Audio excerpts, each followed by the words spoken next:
ডেস্টিনির আপনারা যারা বিনিয়োগকারী, আমরা যারা প্রতিষ্ঠানের সাথে টাকা বিনিয়োগ করেছি, আপনারা কি আদালতে মামলা করেছেন? কোম্পানি মালিক পক্ষ কি মামলা করেছে? করে নাই। তাহলে মামলা করেছে কে?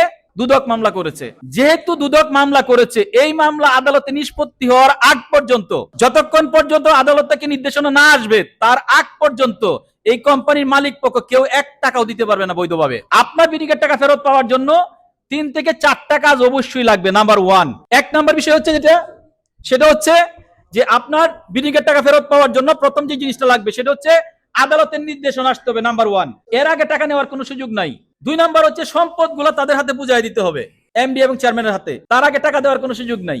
ব্যাংক অ্যাকাউন্ট খুলে দিতে হবে। 4 নাম্বার বিষয়, ফাইনালি আদালত থেকে নির্দেশনা দিতে হবে যে আপনারা টাকাগুলা বিনিয়োগকারীদের ফেরত দেন। এটা বর্তমানে উচ্চ আদালত পর্যন্ত করা গেছে, সরকারের উপর মহল থেকে শুরু করে টপ টু বটম ওই প্রশাসনিক সকল দপ্তরে চলে গেছে। আপনাকে আসতে হবে, সকল প্রকার আইনিভাবে বৈধভাবে কাজগুলা করতে হবে, যার জন্য আপনাকে এবং আমাকে সবাইকে ধৈর্য ধরতে হবে। এমনি একটা কথা বলেছেন যে ঈদের পর থেকে আমাদেরকে 2 বছর সময় দিয়েছেন, উনি 2 বছর সর্বোচ্চ বলেছেন, এর বেশি সময় লাগবে না। কারণ আমাদের প্রথম চাওয়া হচ্ছে আমাদের বিনিয়োগ ফেরত। এখন আপনার প্রশ্ন থাকতে পারে যে আমি যে বিনিয়োগ ফেরতের কথা বলতেছেন, তাইলে এখন কি আমরা কিছু বিনিয়োগের জন্য বসে থাকবো? এই ডিস্ট্রিবিউটর যারা যারা আছে সবাই কি বসে থাকবে? বসে থাকবে না। তাহলে আমাকে কাজ আগাইতে হবে। সেই আগানোর জন্য রফিকুল আহমেদ স্যার যে কাজটা করছে সেটা হচ্ছে যে আমাদের ব্যবসাটাকে সামনে আগায় নিতে হবে। ব্যবসা যারা করতে চায়, তাহলে ব্যবসা করার জন্য কি করতে হবে? ব্যবসা করতে গেলে আপনাকে আদালতের মাধ্যমে আসতে হবে। অর্থাৎ আপনারা জানেন 2013 সালে বাংলাদেশ সরকার এমএলএম এর উপর একটা আইন পাশ করেছে। সেই আইনে স্পষ্ট লেখা আছে বাণিজ্য মন্ত্রণালয় থেকে কেউ লাইসেন্স না নিয়ে যদি ব্যবসা করে জেল কয় বছর? 10 বছর। এমএলএম এর লাইসেন্স নেওয়ার পরে আমাদের ব্যবসাটা শুরু হবে, যেটার মধ্যে ইতিমধ্যে কাজ চলমান আছে।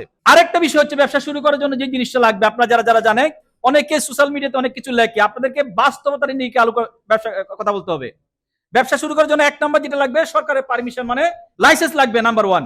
2 নাম্বার যে ভুলটা করা যাবে না সেটা হচ্ছে আপনার এলাকায়, আপনার জায়গার মধ্যে, আপনার হাতের মধ্যে, আপনার আরডিসি তে প্রোডাক্ট স্টক থাকতে হবে। যে ব্যক্তি জয়েন করবে 24 ঘন্টার মধ্যে যেন সে প্রোডাক্ট পায়। 2 নাম্বার বিষয়। 3 নাম্বার তো ব্যাংক অ্যাকাউন্ট খুলে রাখতে হবে। এটা তো কোনো মানে এই হিসাবের মধ্যে না, যদি আগে ব্যাংক অ্যাকাউন্ট খুলে যায় তাহলে হয়ে যাচ্ছে। 4 নাম্বার যে জিনিসটাকে করতে হবে, ডেস্টিনি যেহেতু এত বড় একটা কোম্পানি, 45 লক্ষ মানুষের কোম্পানি, এমন অবস্থা হবে সার্ভার যখন রান হবে, একটা 500 পয়েন্টের সেন্টার যখন পড়বে, কারো হবে সাইকেল, কেউ হবে সিলভার এক্সিকিউটিভ, কেউ হবে গোল্ড, কেউ হবে প্লাটিনাম, কেউ হবে পিএইচডি, কেউ হবে ডায়মন্ড।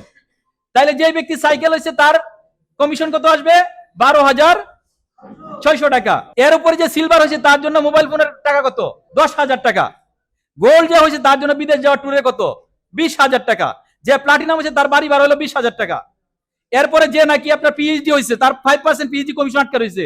একটা ফর্ম পড়লে পিএইচডি কমিশন, কারো 1 লাখ, কারো 5 লাখ, কারো 50 লাখ, কারো 30 লাখ, তাহলে পিএইচডি কমিশন আটকে রয়েছে। এরপরে মনে করেন যে ডায়মন্ড হবে তার গাড়ির জন্য দিতে হবে কত? 25 লাখ।